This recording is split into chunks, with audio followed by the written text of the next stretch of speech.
Punta daw kami sa mga porting station. Hindi. So Wheeling Wall po sa Korea. Saan ba yung Wheeling Wall? Oo nga, saan yun? Dito. So yan po mga kapatid, no? Yan yung Mary's Tomb. Diyan nilibing si Mama Mary. Diyan sa nakalibing. Church po yan, no? So titingnan natin lahat ng mga site na talagang pinag-aanuhan ng ating mga Bible character. Ginagawa nila ng church para talaga maging talagang maanuhan ng mga tourist. So sarado po siya after 2 hours, pagbubukas daw siya. Looban ng Panginoon, makabalik tayo muli dito mga kapatid. So alis tayo, punta tayo sa Wheeling Wall na tinatawag. So yung prayer wall. So papunta po tayo doon. So mga kapatid, so hirap pag-vlog, ang dami kasing pinupuntahan. So nandito po tayo sa Gate of Damascus. Itong gate na ito ay napakalawak, sobra. Ang kapatid natin si Madel, hindi niya alam kung anong gate ito, no? Kasi napakalaki daw ito. So nandito kami, hintayin namin sa dito sa Horus Gate, no?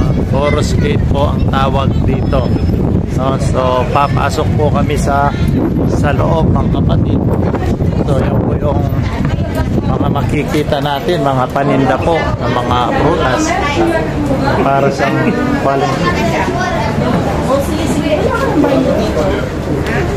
Jag matar det blir Camiro.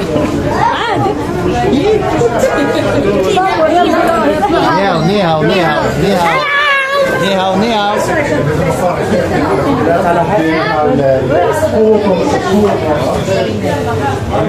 Siar. Lep. So, tingnan mo, parang nasa Pilipinas po. So.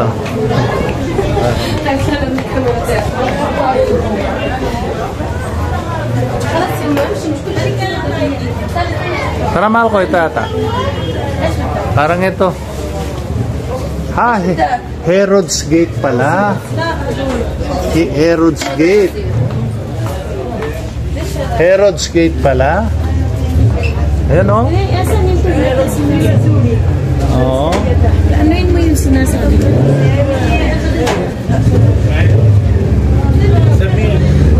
Man, where's the toilet? Toilet.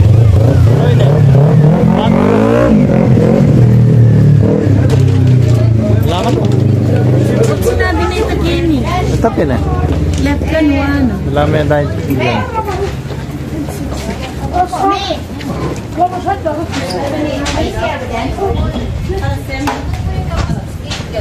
Oo, dun sa kabila.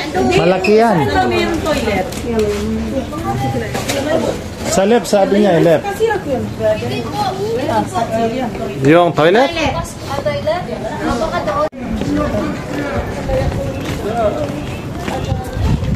Ayan po mga kapatid.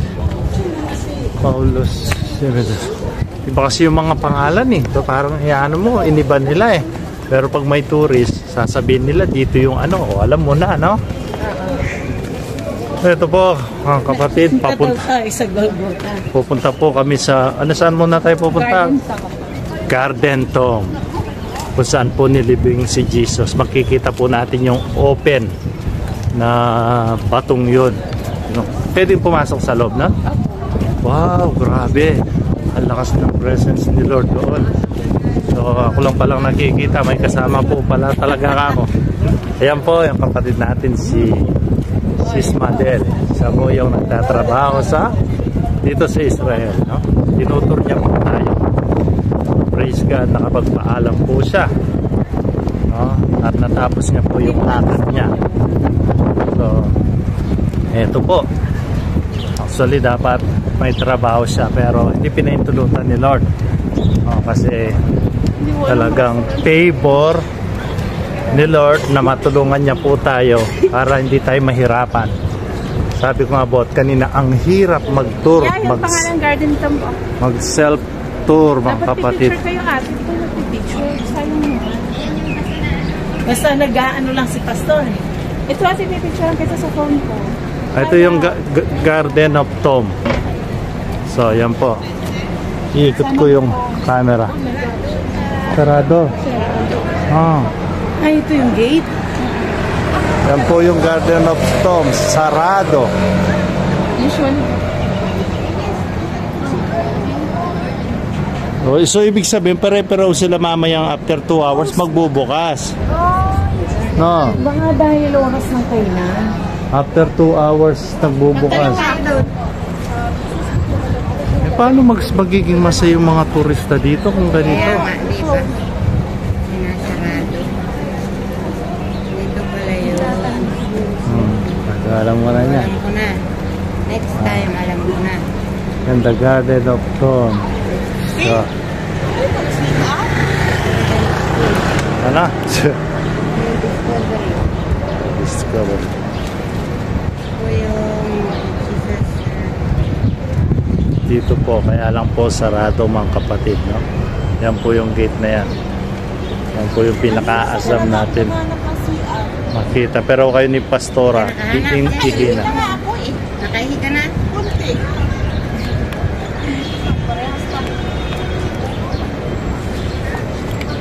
Nakahiga ba sa Pastora? Hindi pa, naghanap siya. Sabi dito meron close naman. Tara na daw doon. Garden of. Wala po mga kapatid, ito po yung 14th Station of the Cross. So, ito po yung number 4. Kaya lang po talagang sarado po yung mga church. So, lahat po yan mga churches. Ito po yung 4. Kikita po natin, ayan. Number 4 po siya, no? Roman numeral. Then, sa side niya is 3.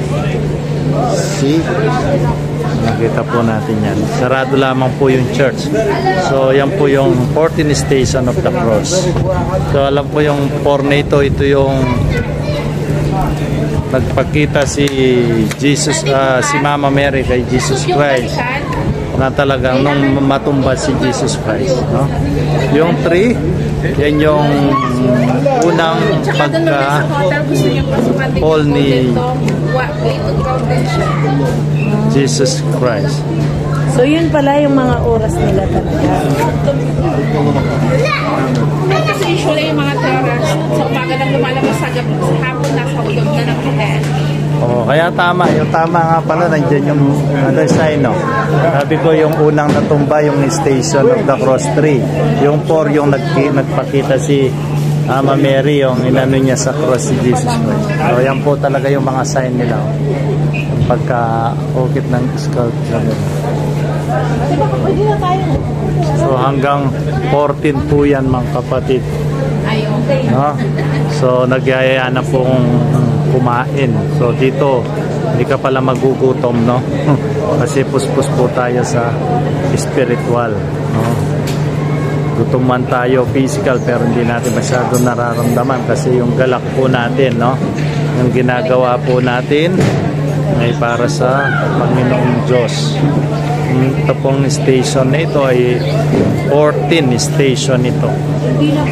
Ibig sabihin, ito po yung ginawa ng Panginoong Jesucristo para sa ating buhay. Kung paano siya dumanas, no, ng mga paghihirap para sa atin mga kapatid. So, iyan po ang ibig sabihin ng Station of the Cross. Paano mo kay Joy? Alin? Picture? Kita.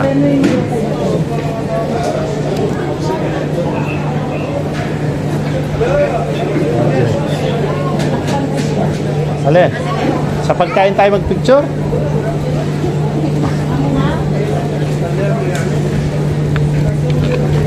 Pipicturean po sila, no? So, yun po yung Station of the Cross. Ibig sabihin, yan po yung pagkasunod-sunod na ginawa ni Jesus Christ nung buhat-buhat niya ang krus papuntang Mount of Calvary. No? So again, picture na naman po kami. Ayun tayo, totoo kayo. Yan. Maybe some lamb kebab, shawarma, steak. Inside, huh? Yes. I have inside. There is inside restaurant? Yes, please, if you like to check. Ah, okay. I check lately. I wait. No. Tama doon. Oh, kahit sa warma lang, wala ka naman kakainin pa lang. Eh, pero lang doon, no? Di ba? I have lamb kebab. I do have lamb kebab. Lamb kebab, ha? Yes. Lamb kebab. It comes with hummus, salad. Ah. Homemade hummus? Yes, it's house made. House-made. Ah. Ay, here, oh. Nandun na yung ano po na tayo. Baka may kumuha pa. Doon na pa tayo. Joy! Pasok lang kayo dito. Dito na tayo. So, ito po, dito po kami kakain kasi the day ngayon mga kapatid, yan po yung day ng Panginoon, yung Sabat nila, no?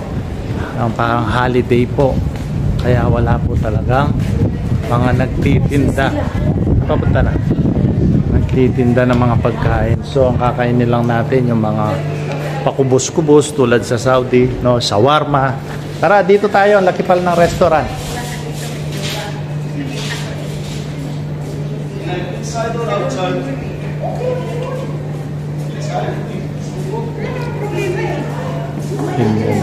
Ano oras naman pala to? Oh, sa loob. Kaya pala nagulat kami Ito nga. na lang daw? Ang laki oh. Wala naman tayong kakainin ano dyan, kanin, kundi shawarma na kasi Sabat yung pinakaano nila ngayon, yung holiday nila ngayon, kaya hindi sila. Ay, dito na lang siguro. Dito para maganda yung ganda. Ay, parang Ayan po. No, hindi open the lights. There is a light.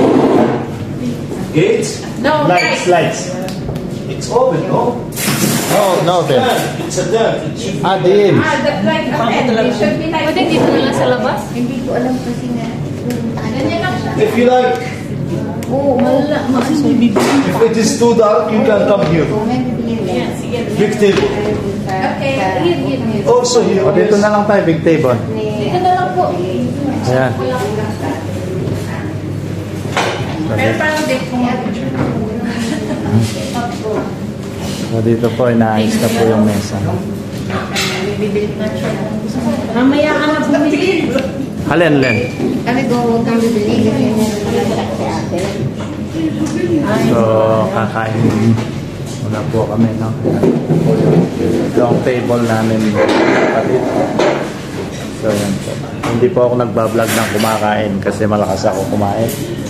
So, mamaya na lang po.